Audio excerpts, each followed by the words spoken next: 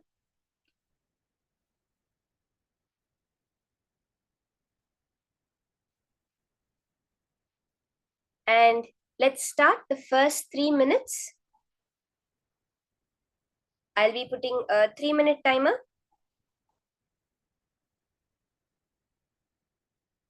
You can ask the first question to your partner. Both of you can ask each other questions. Make it very quick. Don't take too much time. And as soon as it appears in your third eye, you don't have to wait for the verification process. You can immediately pair it with the partner.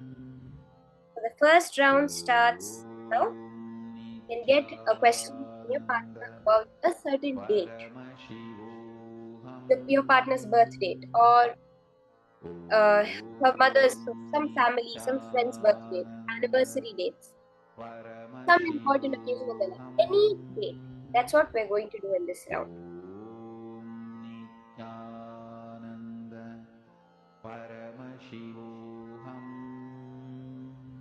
That's awesome. I see the manifestation starting in the rooms.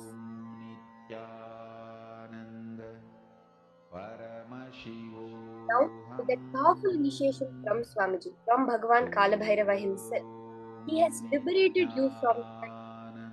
So anything that you feel is bound by time, whether it's the amount of knowledge you have, whether it's the amount of understanding you have been liberated from that concept. Any information in the cosmos now available to you because you are not bound by time anymore. Wake up call, wake up song for Paramashiva. As Kalabhairava sitting, as Swamiji himself is sitting there. Nothing in this universe is from him, so nothing can be from you. Suprabhatam, wake up song for Paramashiva to wake up in you. Just remember this one powerful cognition. Half our time is up. Let's continue quickly. We have about 1.5 more minutes for this round to get over. It does not take time for the manifestation to happen. Anything happening in your life is scientifically proven. Your mind knows it 5 to 7 seconds before. Before your partner tells you the correct answer, you have put that answer out there in the reality. When you understand that, it's just about tuning into that part of your brain which you're not right now receiving the information from, and getting it and telling it to your partner. 3 minutes is more than enough, actually too much time for manifestation to happen. When you open your eyes in the morning, within the fraction of a second, within the blink of an eye, you have created this whole universe. Otherwise, when you go to sleep, does this universe exist? Does all the people, all the cities, the huge skyscrapers, all the furniture in your house, the people in your house, do they exist when you are in deep sleep? They cannot. When you come back to the waking state, only you realize that they exist. When you are in the deep sleep, they really do not exist. Because it is you who creates this world. When you can create an entire universe in the blink of an eye, surely you can understand one small number appearing in your third eye. Let's start. 3 minutes are up. You can verify and ask your next question. We are going to have very quick rounds. So ask the next question to your partner. The next date, you can ask dates related to birth date, death date, or anniversaries, important dates, your kids' birthdays, Let's start the second round now. 3 minutes starts. Whatever comes in your third eye, immediately share it. Numbers, shapes, images. Sometimes you will see the whole happening of the birthday. Look into Swamiji's Atma Murti, into Swamiji's form, and he will tell you the answer. This power of Akashic reading is completely independent of us. It is only Swamiji's manifestation. Just look at the Atma Murti. Golden letters in golden numbers. Very clearly the answers will appear to you.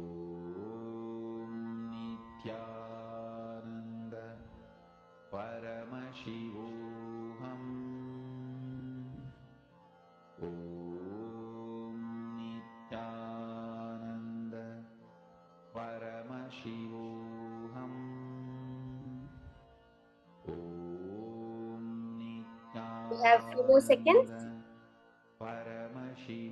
1 minute is over. Just 2 minutes left.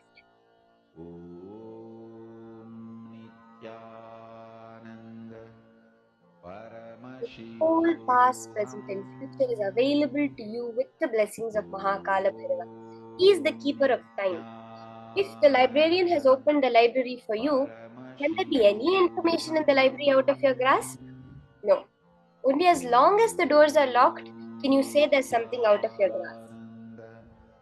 Now, Kala Bhairava, the keeper of time, has opened the time dimension for you. Nothing that has ever happened in time can be beyond your grasp.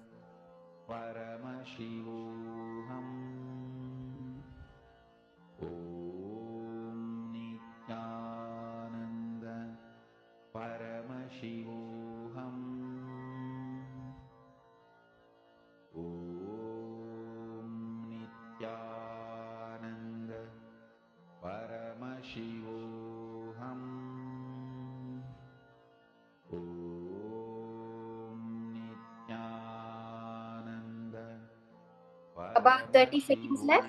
Let's verify our manifestation. You can share with your partner whatever you saw through your third eye.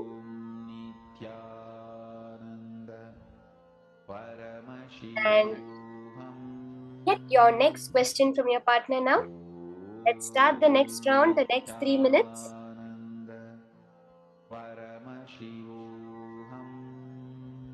You can verify quickly your answers. Be constantly in the activism of life. Be aware of everything happening within you without letting it affect you. Be completely involved. The life within you is Paramashiva. Starting the next round. Okay, get the next questions. And again, look into Swamiji's form. See the golden letters and share it with your partner.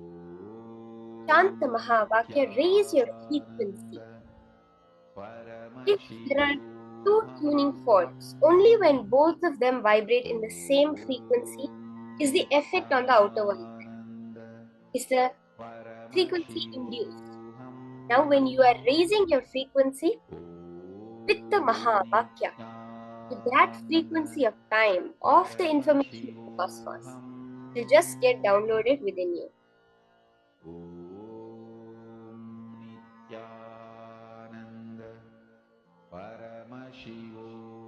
We're on our next round of manifestation. Scan, we have a couple of minutes left. 1 minute is already over. Look through your third eye. Into Swamiji's Atmamurti, through all your three eyes. Like how during the initiation we look through all our three eyes, into the three eyes of Kala Bhairava. You can look into Swamiji's three eyes with your three eyes and just let the information get downloaded within you.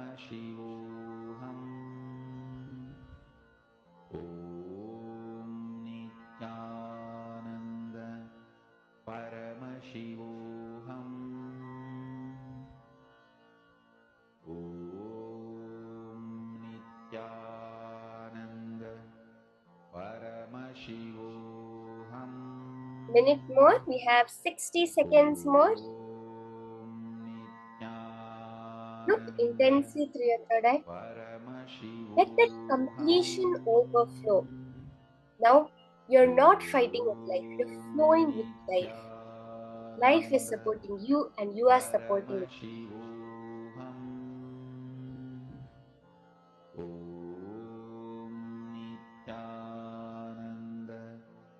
Paramashivoham.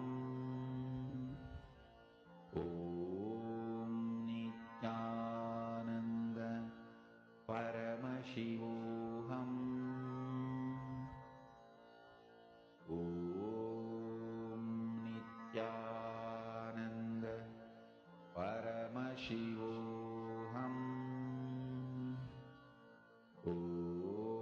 Om Nithyananda All manifestation in life, all power manifestation fundamentally starts with Nirvikalpa Samadhi.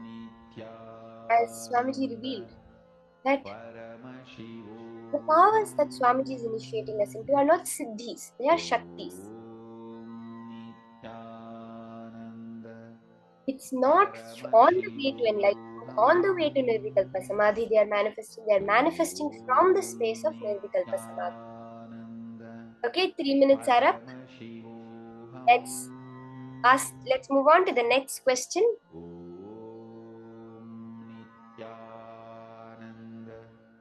Paramashivoham. Om Nithyananda. The next question, we're moving on to our fourth round of the manifestation. Quickly get a question, drop it at Swamiji's feet. Do not expect an answer, just let Swamiji flow through you as he wants to. Whatever happens is his manifestation, is your own manifestation in that space of oneness with Paramashiva. So don't try to expect something, ask for something. No. Let the manifestation happen. The right answer, whatever is needed, will just appear to you very clearly through this power.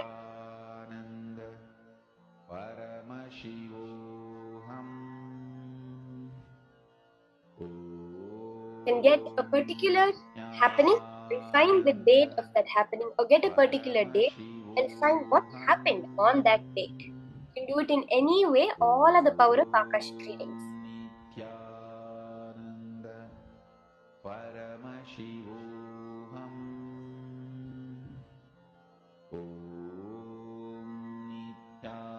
When we do the power of Akashic readings at its ultimate level, you can actually even have, let's say, my grandfather's name. And through your third eye, you'll be able to scan and exactly tell the name of a particular person. Like this, there are so many ways of Akashic readings. And ultimately, as Swamiji has revealed, this power of Akashic readings gives you such clarity in your life, where you know every moment what space you need to be in.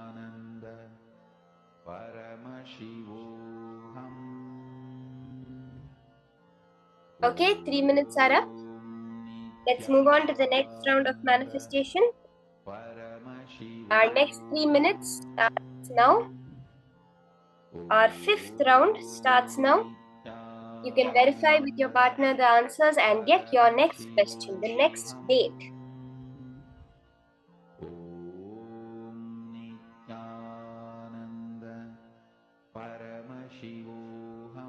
Can connect to Swamiji and just whatever appears, reveal it to your partner. Take it as a prasadam from Swamiji. When you do the power manifestation, even one digit coming right, even you seeing something in your third eye, is that prasadam, is that blessed experience that you're having from Swamiji. The vibration, the kundalini, the joy you feel when you do the power manifestation is the very purpose of manifestation itself.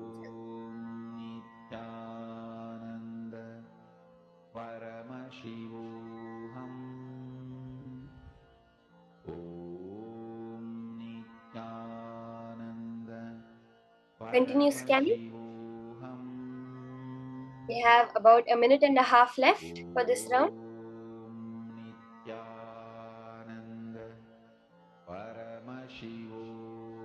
You can scan whatever details you're able to see through your third eye of the happenings on a particular day.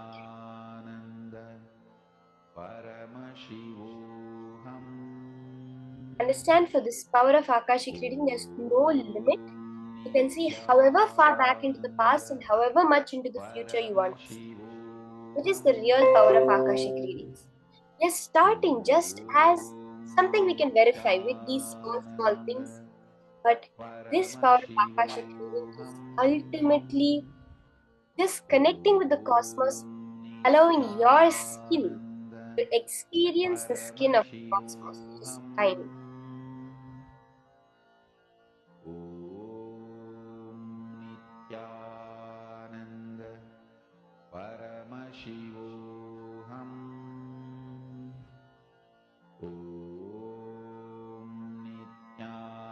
Have about 45 seconds left. You can share with your partner and get the correct answer from them. Verify, correct your answers. Very soon we'll enter into our final round of manifestation.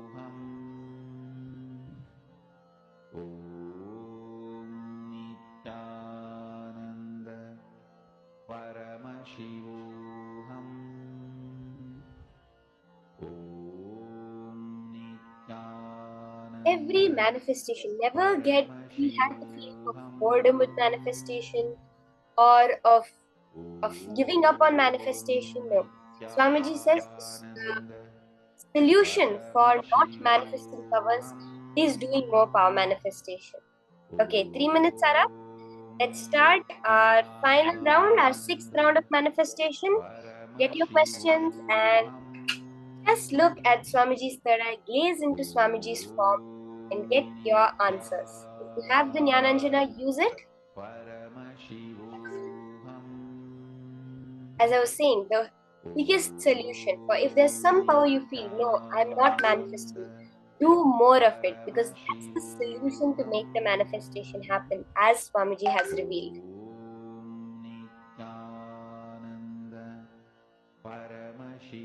The more you sit in that space of Paramashiva, constantly remembering that you are Paramashiva and the world around you as Paramashiva, more you awaken your ultimate possibility within you.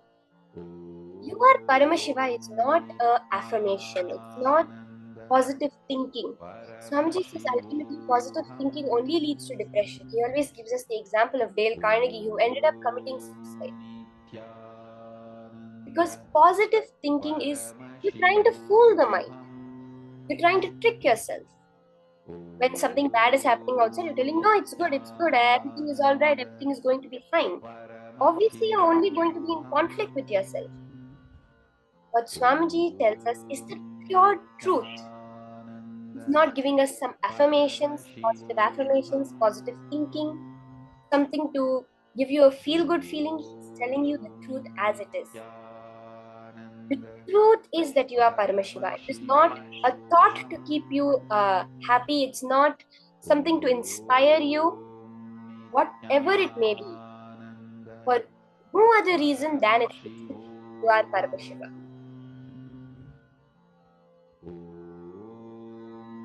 You can get your date and continue scanning. We have only about a minute left for this round, the last round of power manifestation.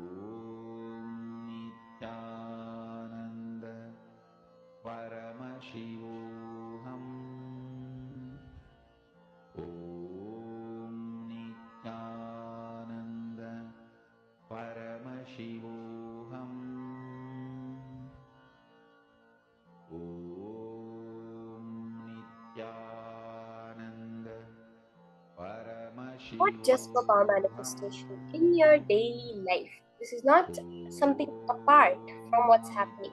Any situations you encounter, you can always remember this. These powerful cognitions make your life a manifestation. But even the smallest thing, it's a little hot, or there are a lot of flies in a certain area. The biggest things are you're about to lose your house, you lost your job, you're going to lose your car, you're going to lose your whole family. For any situation, be completion with your thoughts. Stop fighting with life. Life will manifest. Life is always manifesting your Paramashiva for you. When you recognize this, that is when we understand that Paramashiva space, the space of eternal auspiciousness in our life. Okay, our time is up. We're done with the power manifestation. Let's finish verifying with your partners and get ready for the next session. Nithyananda Paramashivoham.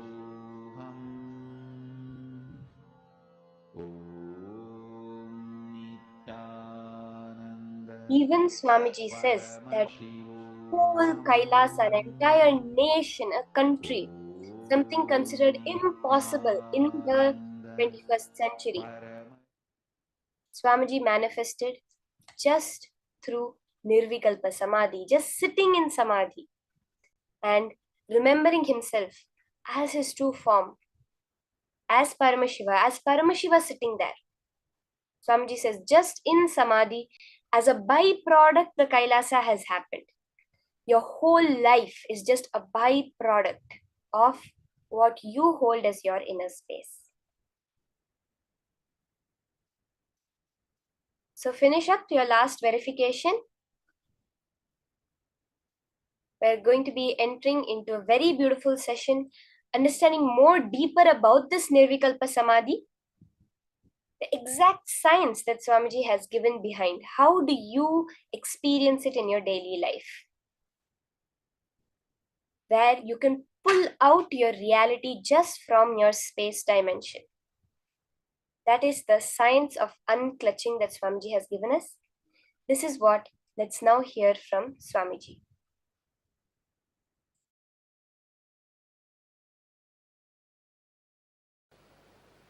Understand this word unclutching. This word does not exist in Oxford Dictionary. Please understand, this word is my contribution to the English language itself. For the English language itself, this word is my contribution, because this word does not exist in Oxford Dictionary. It does not exist.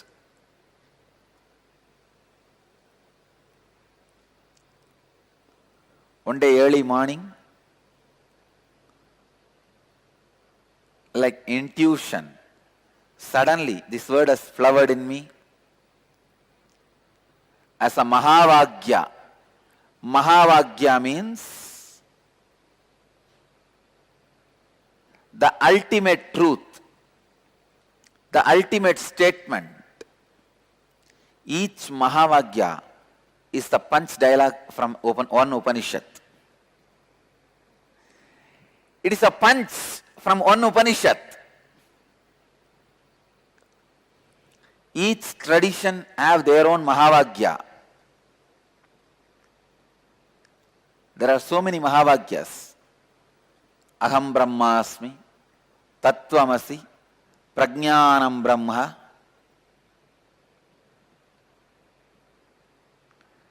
Brahmaivahamasmi, Ayamanma Brahma.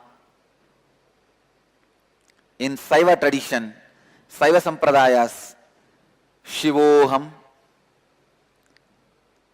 There are so many Mahavagyas.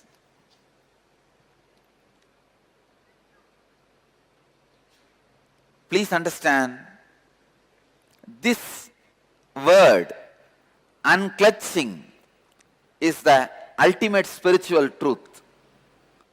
This process, unclutching, can directly upgrade your very consciousness. Today, through this webinar, I'll present unclutching as a technique, method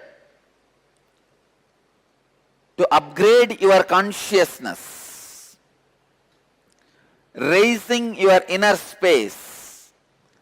When you upgrade your consciousness, raise your inner space, become more authentic, hundreds of good side effects happen. Like you become healthy, you become wealthy, you become a leader, you become more intelligent, you become more balanced.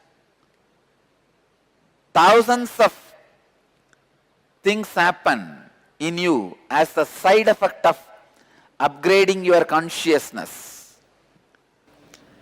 I'll give you the 9 levels of unclutching. First, unclutching from your outer world means when you have problems related to name, fame, money, if you unclutch, please understand, I am not saying you need to lose that money, name and fame. No. You will lose the problems and suffocations and stress, sufferings created in you because of money, name and fame.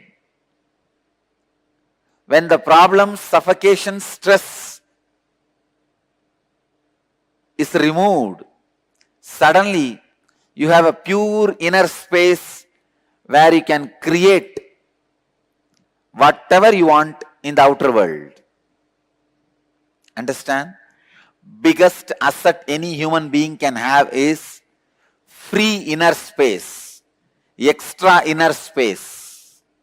Whenever I give energy darshan to people, I just give them few hundred more acres of inner space, that's all. Extra inner space, just like Google gives storage space. Extra inner space is the ultimate wealth. Wealth is not the billions of dollars you have, or the relationships you have, or the bungalows, properties you have. The real wealth is extra inner space you have. The space you have inside, free space, in which you can do your creativity, you can do your creation. That extra free inner space is the real wealth. When you unclutch from the difficulties, stress, sufferings, suffocation created by money, name and fame, you achieve that ultimate wealth, extra free inner space. Second, unclutch from the outer world identities. The identities you carry, social identity, professional identity, racial identity, national identity. Sometimes you think you identify yourself based on your religion, your country, your race, your caste, your community, your creed. Please understand, this racial identity, national identity is responsible for millions of people dying every year in the planet Earth. World's worst terrorist on the planet Earth is racial and national identity. Please understand, largest number of deaths on the planet Earth is caused by racial and national identity. The moment you feel you belong to certain geography, you are ready to sacrifice your life for that geography. People die, especially youngsters. Millions die in the war fields. And without any guilt, without any even second thought, people kill people just because their national identity. identity you create because of your geography. I tell you, most uncivilized act is killing people because of your racial and national identity.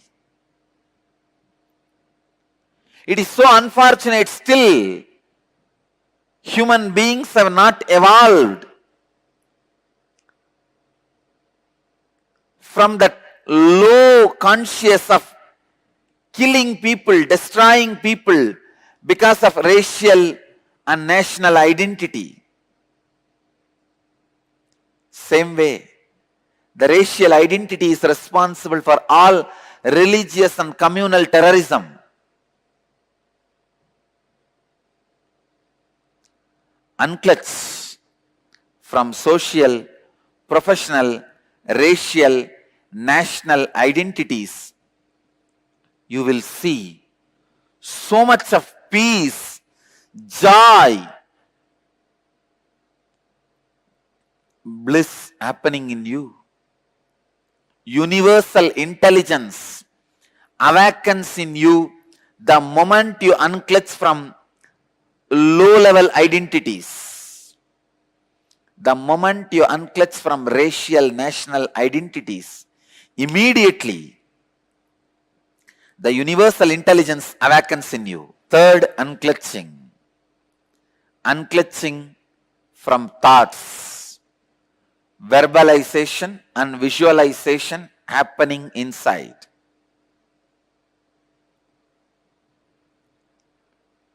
Please understand. Unclutching from thoughts means the verbalization and visualization happening inside. When you look in, the verbalization happening, the visualization happening in you are all thoughts. Unclutch from both. Continuously try to unclutch from both. You will see extraordinary powers expressing in you when you start unclutching from your verbalization and visualization. You will become yogi. Understand?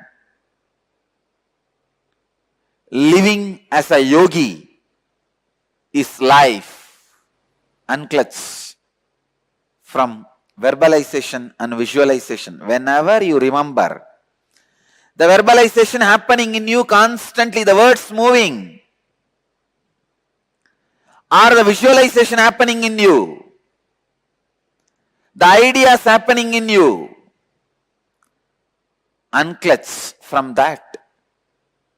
Even the boredom, feeling bored, restless, is also one more thought, one more verbalization, one more visualization. Unclutch even from that. And fourth level of unclutching. Unclutch from your emotions, pain and pleasure. Let me tell you from my own experience.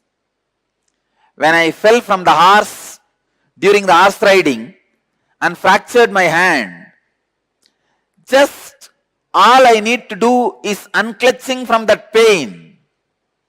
I could see very clearly body was healing at least 5 times more faster than normal speed of healing. I tell you, I really felt so joyful. I felt so happy for my body. Wow, what a body to live with. Body which does not give you pain, friend who does not give you doubt, wife who does not give you instability, are all rare blessings. Body which does not give you pain is such a joy to live with that body. I know I don't have pain because I received the blessings of many yogis and did many techniques. But when you see that literally in your life as experience, I felt, oh God, what an achievement. I felt such big relief. I tell you, when you unclutch from pain and pleasures, not only you are free from it, even your health improves drastically.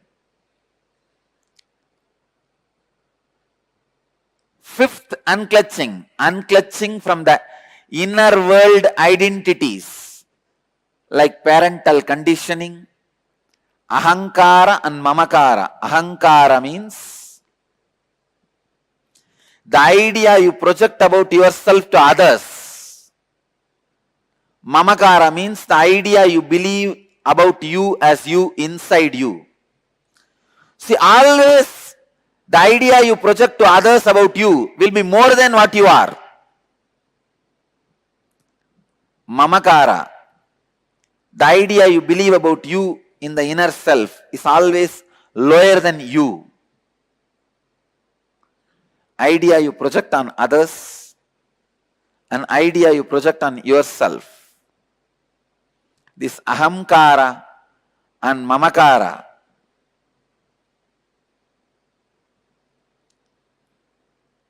your whole life is nothing but the fight between the ahankara and mamakara. Means the identity you project in the outer world and the identity you believe as you in the inner world.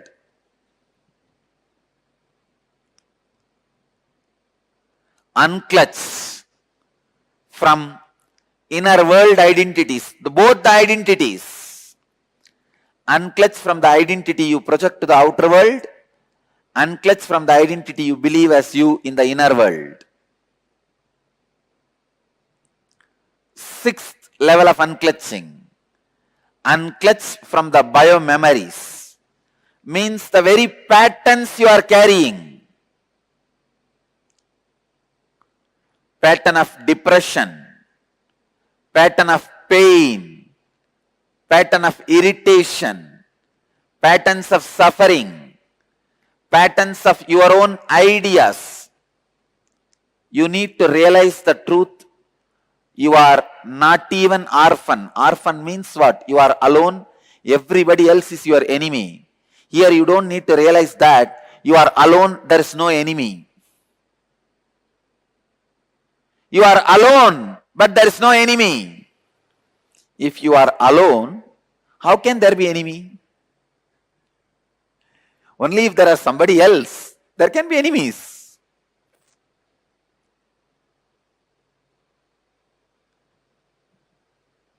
If you unclutch from the patterns to the extent till you realize there is no patterns in reality. In reality, you are alone. In reality, you are just existing. Kevala. Next, unclutch from body. Unclutch from body itself. Please understand. When you unclutch from your body, thousands of disorders you create by yourself, like arthritis, blood pressure, all this completely disappears. The seventh level of unclutching is unclutching from body. And eighth level of unclutching, unclutching from the idea of time. Unclutch day, night, morning, evening, midnight. Go on unclutching. Unclutch from the idea of boredom, feeling restless. Unclutch from the idea of time.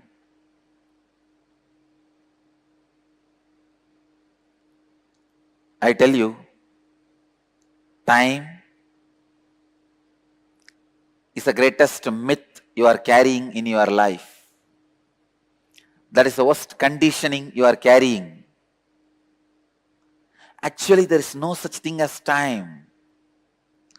Sun rises and sets, moon rises and sets, stars move, planet moves, life moves. That's all.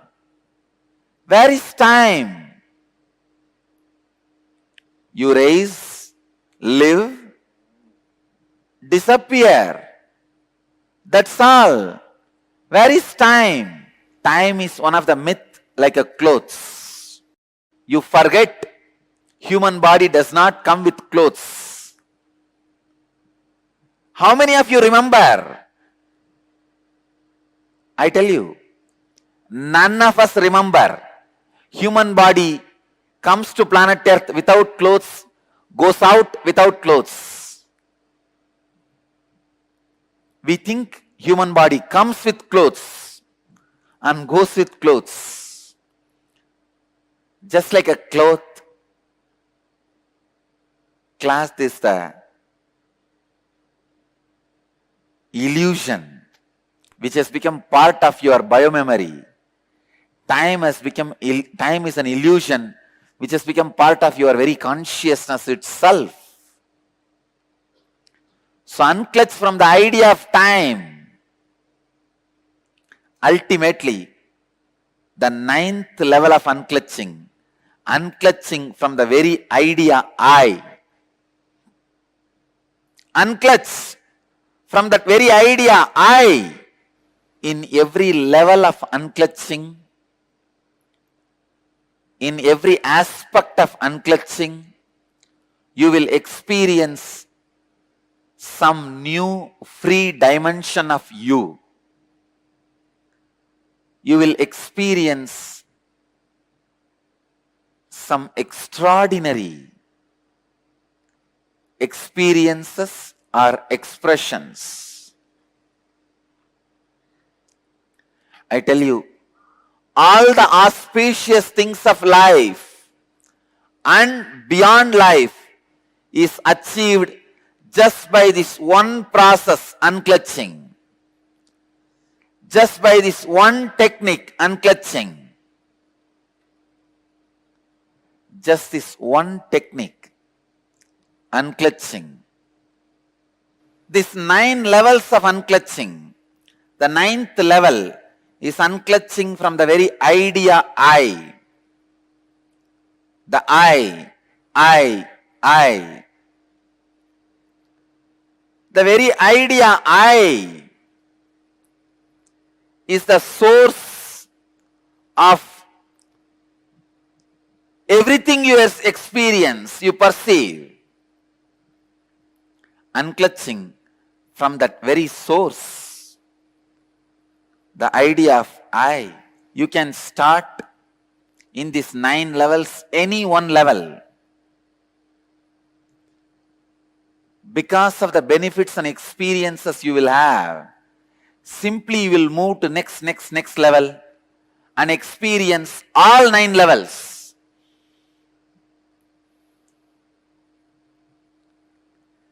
Just like 9 levels of unclutching, I wanted to introduce 3 kinds of unclutching.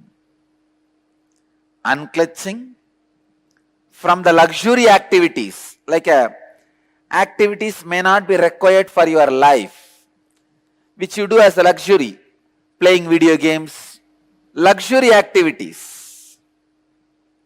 Second, unclutching from existential activities.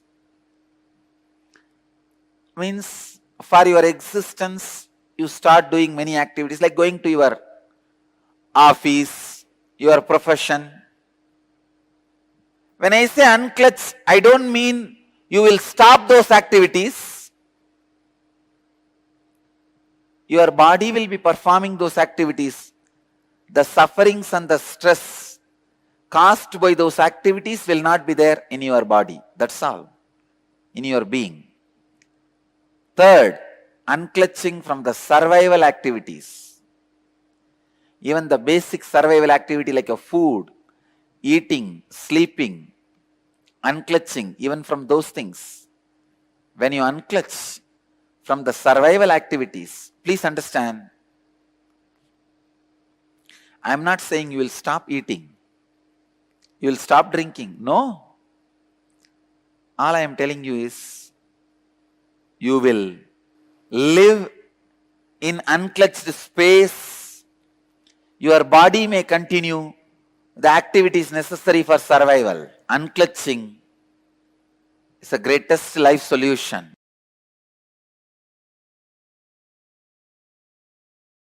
Is it important to know about our past lives? I tell you, unclutch deeply, you will know about your present life. Present life is nothing but the extension of the past life.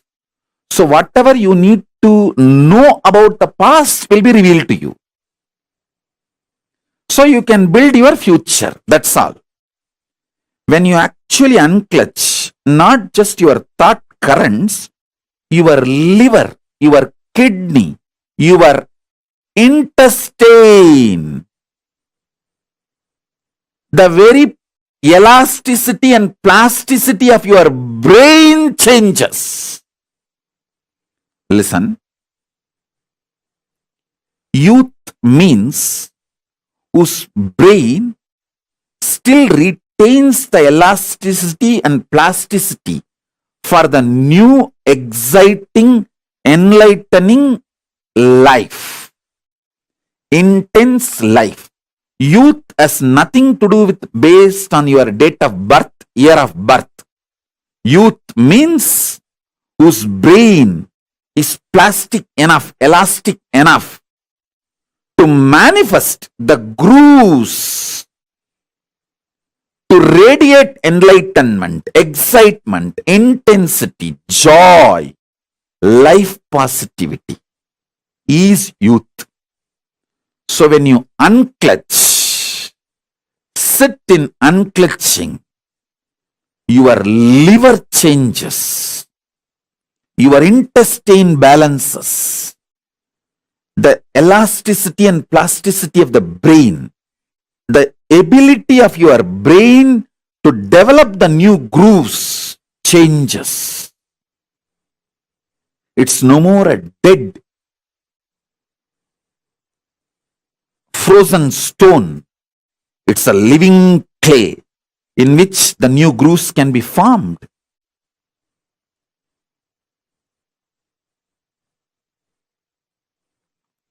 Youth is a person who can get inspired, who can get excited, who can really awaken himself for developing the grooves of enlightenment. How to convert the fear energy to my advantage in everyday life? Simply decide to unclutch. Ferociously unclutch. Arrogantly unclutch. You see how arrogantly you fight with your spouse, husband. How you don't give up. Same way, just don't give up to your fear. That's all. Treat your fear as your spouse. That's it. How you sit and plan even when he or she is not there. What all arguments you should throw when he comes back, when she comes back. See, you spend certain time fighting with your spouse. All the remaining times you spend in preparing mentally for the fight. Same way, don't give up. Don't bend in front of your fear. That's all. Treat it like your spouse.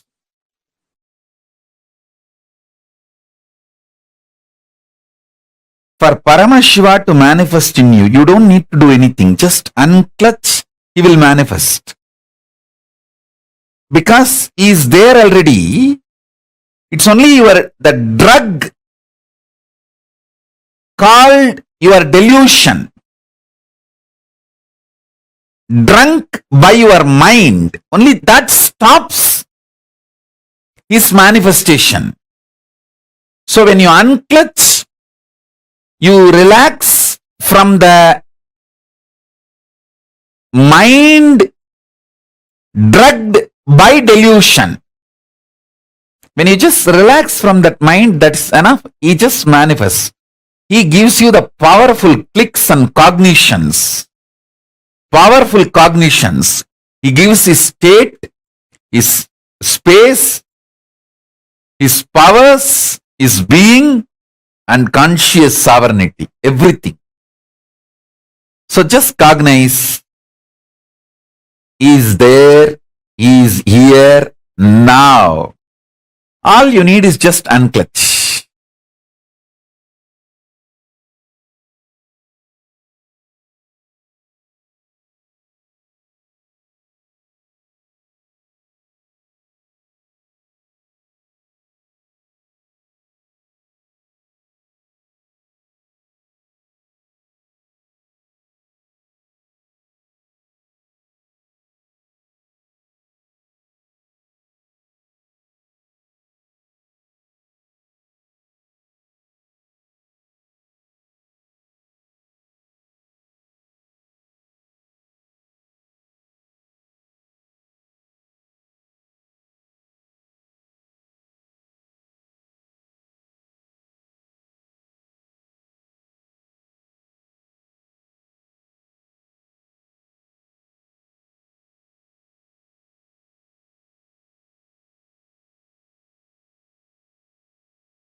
Now, for all of us to experience the space of unclutching, Nirvikalpa Samadhi,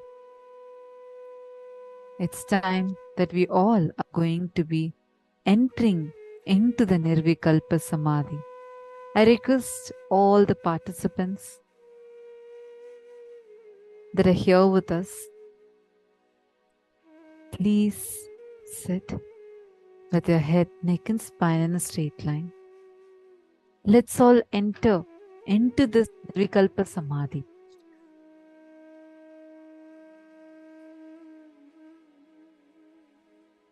Before we enter into the Nirvikalpa Samadhi, I request all of you to take 2 minutes and write down whatever you have understood so far about Nirvikalpa Samadhi. Please post.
whatever so far learned about unclutching, learned about Nirvikalpa Samadhi, we are going to be experiencing that.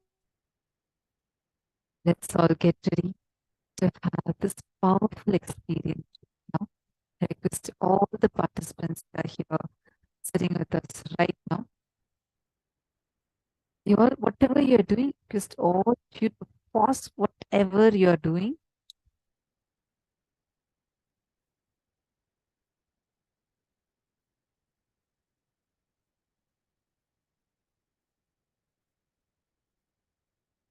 Because what we are going to be entering into is a very process. Understand and clutching. You need to understand your mind works. So I'm explaining to us about how our thoughts are disconnected. There's so many thoughts that are flowing in us. And they're completed. Have any connect. It's like bubbles in a fish tank. Each of these bubbles fit each other. We go on trying to touch.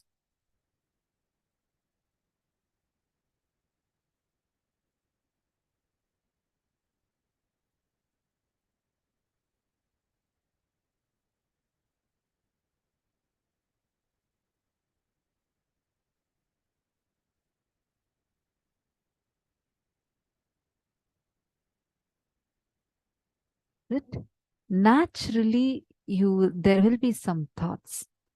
When the thoughts come, usually your mind will tend to connect it, identify it with some past pain or joy, or it will classify it as something related to worry, or there is nothing, simple thought is flowing. It is going to try to connect, classify, try to clutch some things, identify some things with past experiences, all of these. Am I right? We all experienced it in our lives. This is how we create a shadow. Able to see this image. Now, if you see, there's so many thoughts. Each of these are independent thoughts. So what do? We start clutching them. We label one. I hope you all are able to see the image. You would be able to notice that are labeled P, J, JP, P, J, and PJ. So now what is the independent thoughts that are there? You start clutching all the joy thoughts together. You can create something called as a joy shaft. All the painful thoughts together, you clutch and create it as a shaft.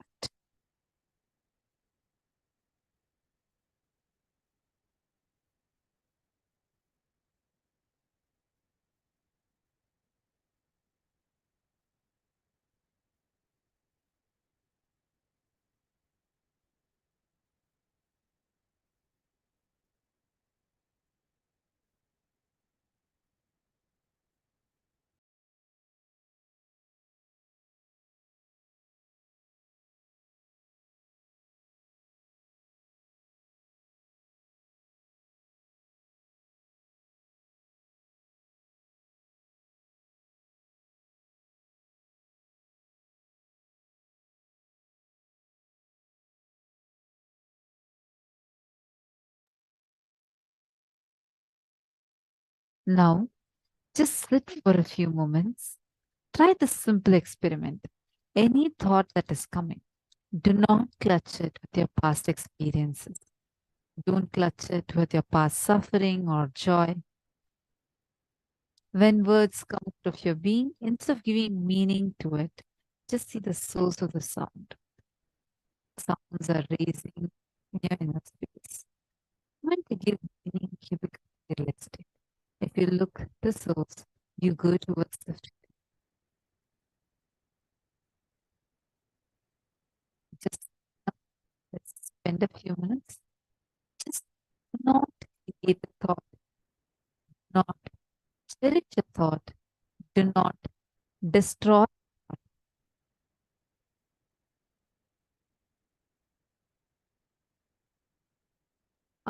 Don't worry, Madhu. See that 9 levels of unclutching, I'm going to be explaining further. Now we are going to enter into the process of unclutching. Sit straight, close your eyes, just sit with yourself. Any thoughts that is coming up in you, do not clutch it with the past suffering or joy. Don't give meaning to any of the words that are coming inside you. Just see them as fishes just jumping in the pond. They're just jumping. The thoughts are just happening in you. Just and witness it now.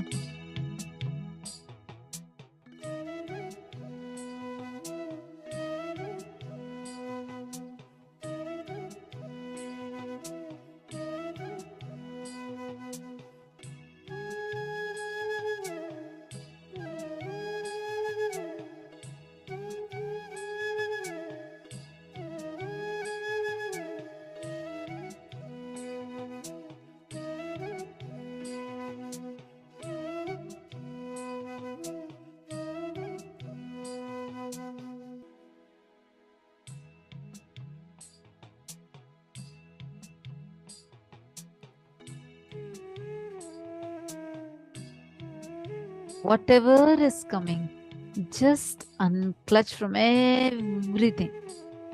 Everything that is coming, just unclutch.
Continue to be in the space of unclutching.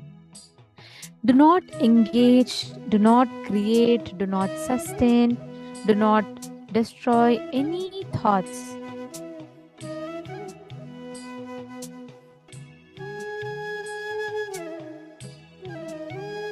Remain in that deep space of unclutching. The longest that you can be unclutched, the more longer you are in that space of powerfulness, the more longer you're experiencing the freedom.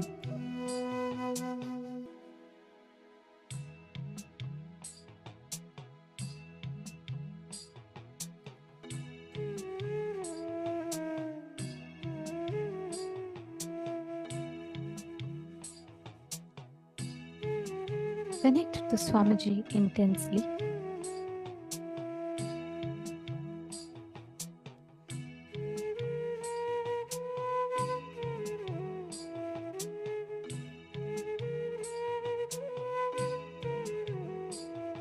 Now it is in this state that you will be able to have the answers for any questions that you have, meaning your consciousness opens up to answer all your questions, to lead you to more and more breakthroughs in every questions that you have, in everything that you want to know.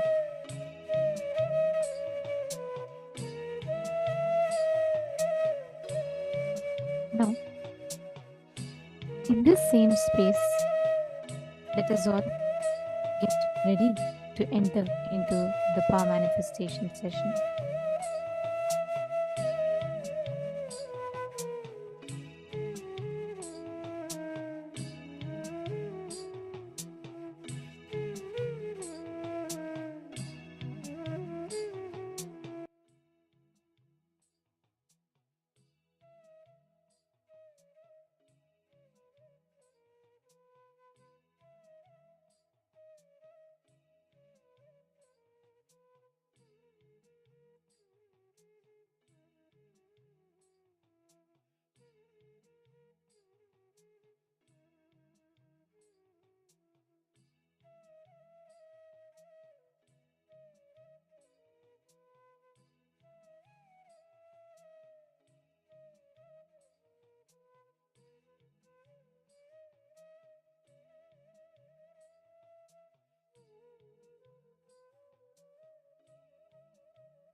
Now, after the beautiful unclutching experience, where we grasped that gap between our thoughts, that pure space of us, from which all your reality is manifesting. Anything you're experiencing, whether you experience it as joy, you're experiencing it as pain, you're indifferent towards it, or else it's causing some or the other reaction in you. All of it is nothing but you projecting a certain thing on this space. You are taking a certain emotion, a certain liking, that joy, and putting it on let's say ice cream. So you're enjoying the ice cream. The same way, it is from that space you're pulling out any reality. Even though you're seeing the ice cream there, it's because you've projected it on space. From space, you can do the 3D printing of your reality. That is the power we're going to be doing now. The power of materialization, where just by your will, you can create an object in your reality. It can be powders, it can be objects, deities, precious stones, vibhuti, honey, water, so many things, anything, even just golden flakes, golden sparks on your hand. This is actually a very beautiful manifestation power which we have seen happen too many times. Just by the power of materialization, in the palms, you'll be able to see the golden sparkles, golden specks appearing very clearly. Now we're going to do the power of materialization. What's the science that Swamiji has revealed? Whenever materialization happens, it is coming from the Ananda Gandha of Swamiji, from the Bidadi banyan tree. Whatever object is it, it's going through the Bidadi banyan tree to Swamiji's Ananda Gandha and coming into the physical reality. Swamiji has given us the science that ultimately materialization can be where you go to a different loka and you get the object, whatever object is there in that loka, and bring it, map it down to this plane. Swamiji has also revealed that in the Adi Kailash Golden Temple, there will be the Navagrahas, the 9 stones installed as a deity from each of the planet that is materialized. This is the beautiful power, the vision for this power of materialization that Swamiji has given us. How many of you are excited for this power? It's a very beautiful power where you're 3D printing your reality. It's not anything else which is happening, but as you're creating right now, the laptop in front of you, the chair you're sitting on, the place around you, the sun, the moon, all of it is you 3D printing it from your reality. The same way now, you're going to print 1 dot more of vibhuti on your hand.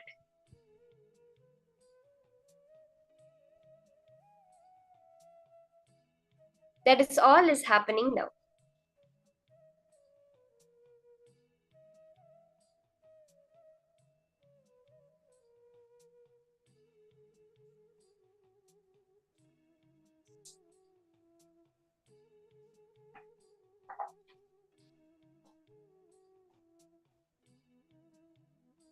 Actually, the power of materialization is one of the very first powers that Swamiji had introduced, along with levitation.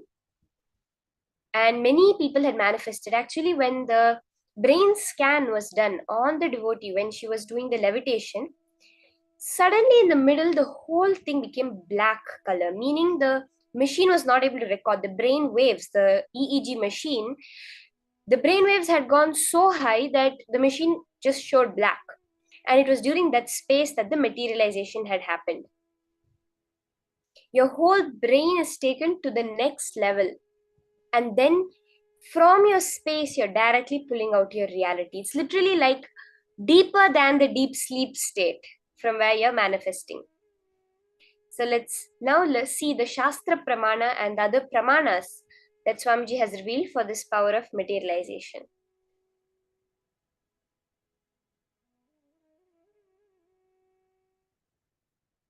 The Shastra Pramana for this power is from the Paushkara Agama, Vidyapada, chapter 6, verse 101. It says, Praptya dayo gunah pancha yoginah karanatmajaha manasa bhishta samsiddhi praptirnama gunalayah.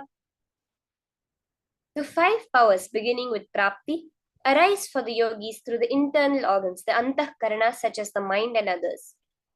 The power of attaining whatever is desired by the mind is called Prapti. It is declared to be the abode of all desirable powers, an abode which brings about all the desired qualities. as Swamiji beautifully says, your antahkarana is your manas, your buddhi, all these internal parts of you that are there. What you understand as your mind, what you understand as your power of perception, the power of grasping, the power that connects what you see in your reality to what you believe. Through that, you manifest, through the initiation, you manifest the power of prapti, of gaining whatever you want, being able to manifest in your reality just by your will.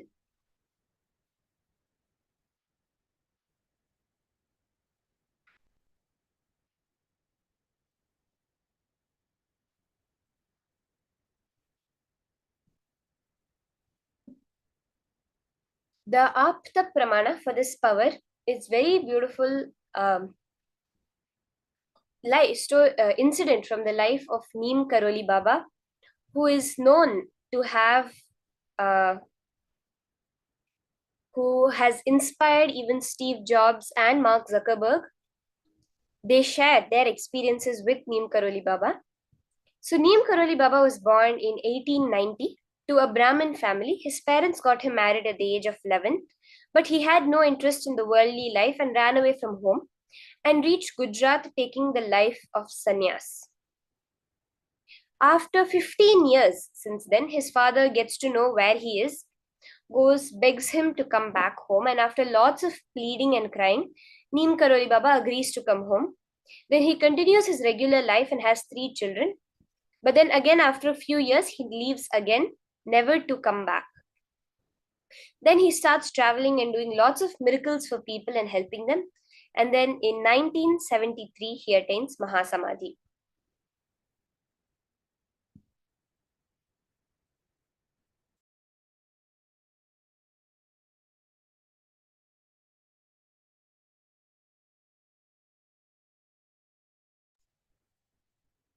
There is a very beautiful incident, as I had mentioned, that in the 17s, Steve Jobs was in a very bad situation. He was in so much loss and all sorts of problems. So at that time, one of his friends takes him and comes to see Neem Karoli Baba. Correctly, at that time, Baba had attained Samadhi just few months back. So he spends some time in the ashram and goes back to America. And then he starts Apple. From there, he and the company have skyrocketed.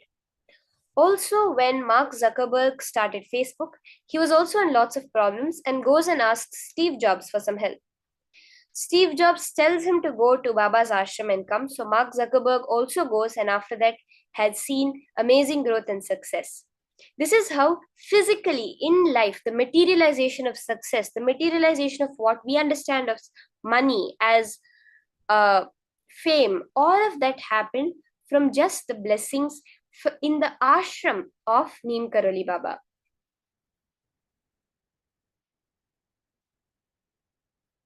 This is the Apta Pramana for the power. And we have seen Swamiji doing the power of materialization in many, many different ways, and even through his own devotees.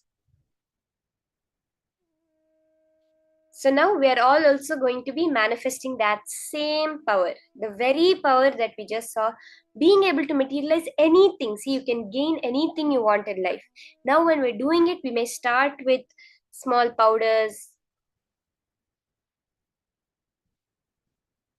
and something else. Here is actually a short clipping that's being played of how so many participants in the program, all of those standing right now, had materialized.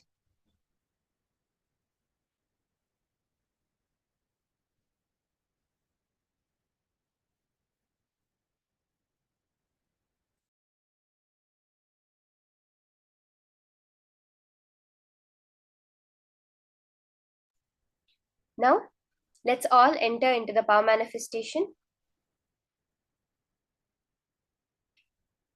Just you can first clean your hands, wash your hands, or you can wipe it nicely.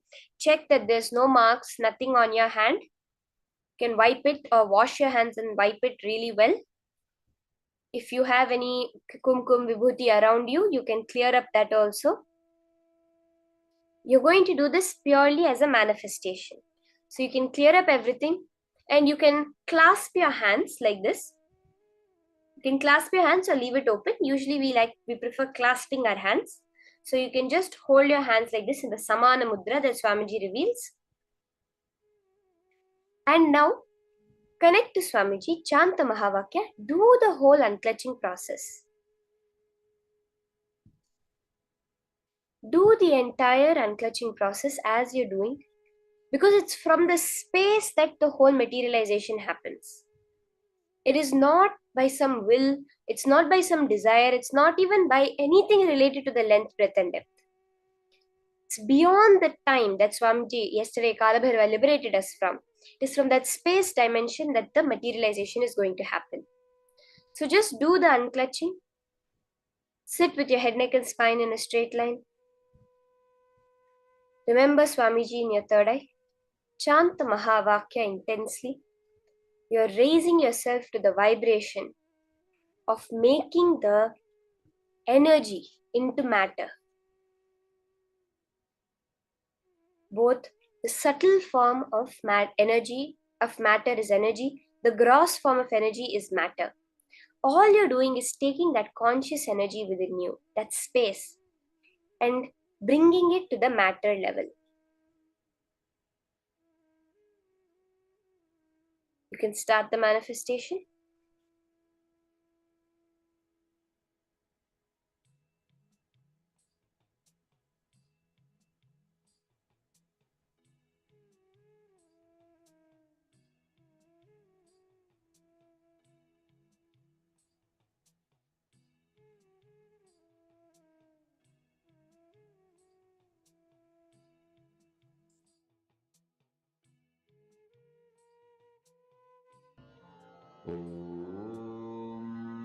Nithyananda Paramashivoham. Om Nithyananda Paramashivoham. Om Nithyananda Paramashivoham. Om Nithyananda Paramashivoham. Om Nithyananda Paramashivoham. Om Nithyananda Paramashivoham. Om Nithyananda Paramashivoham. Om Nithyananda Paramashivoham. Om Nithyananda Paramashivoham. Om Nithyananda Paramashivoham. Om Nithyananda Paramashivoham.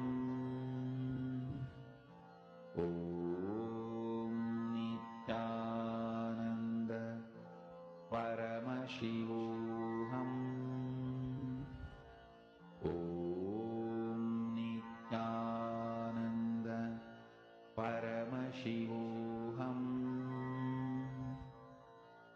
Om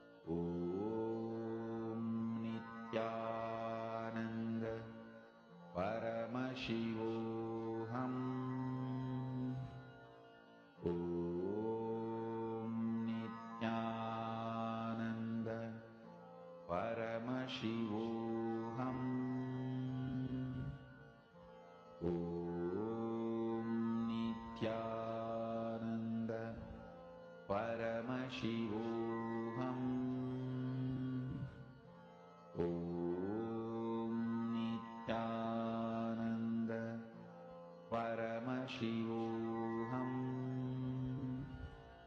Om Nithyananda Paramashivoham.